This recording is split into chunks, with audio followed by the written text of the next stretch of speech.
28 ივლისი ჰეპატიტების მსოფლიო დღეა. მისი მიზანი საზოგადოების ცნობიერების ამაღლებაა.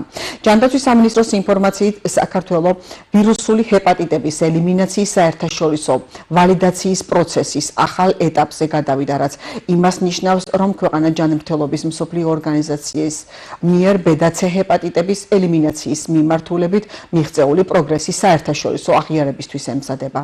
მოგეხსენებათ 2015 წლიდან საქართველოში ჰეპატიტის ელიმინაციის სახელმწიფო პროგრამა ფუნქციონირებს, რომელსაც ძალიან მნიშვნელოვანი შედეგები აქვს, შედეგები, რომლებიც ფაქტიურად მსოფლიოში ძალიან მოწინავეა, თუმცა ეს შედეგები საჭიროებს აუცილებლად შესაბამის ვალიდაციას, რამიზნითაც გაიმართა სწორედ ეს პირველი სხდომა საბჭოსი.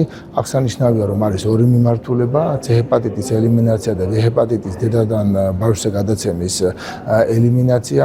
ორივე ამ მიმართულებით ფაქტიურად განაცხადი მომზადებული აქვს საქართველოს. აღნიშნული განაცხადის წარდგენა მოხდება უმოკლეს პერიოდში. მე იმედი მაქვს, რომ წლის ბოლოს საქართველოს უკვე ექნება ამ მიმართულებით ჯანმოს მიერ ვალიდაცია მინიჭებული, რაც გამოარჩევს საქართველოს და მოწინავეს ხდის მსოფლიოს სხვა ქვეყნებთან მიმართებაში. პროგრამული ინდიკატორები მიღწეულია ყველა მიმართულებით.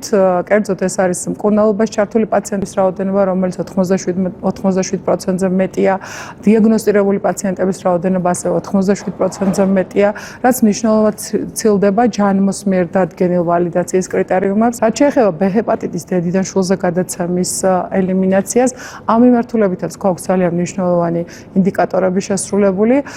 კერძოდ B ჰეპატიტის გავრცელება ბავშვებში 0.3% არ ცილდება საქართველოში, როდესაც ჯანმოს მიერ დადგენილი კრიტერიუმი არის ბევრად მაღალი. უნდა აღინიშნოს, რომ პრაქტიკულად შედეგები მკურნალობაზე აღემატება 98%, ძალიან მაღალია კონტინგენტის გამოკვლევა, ისევე როგორც მათი ჩართულობა.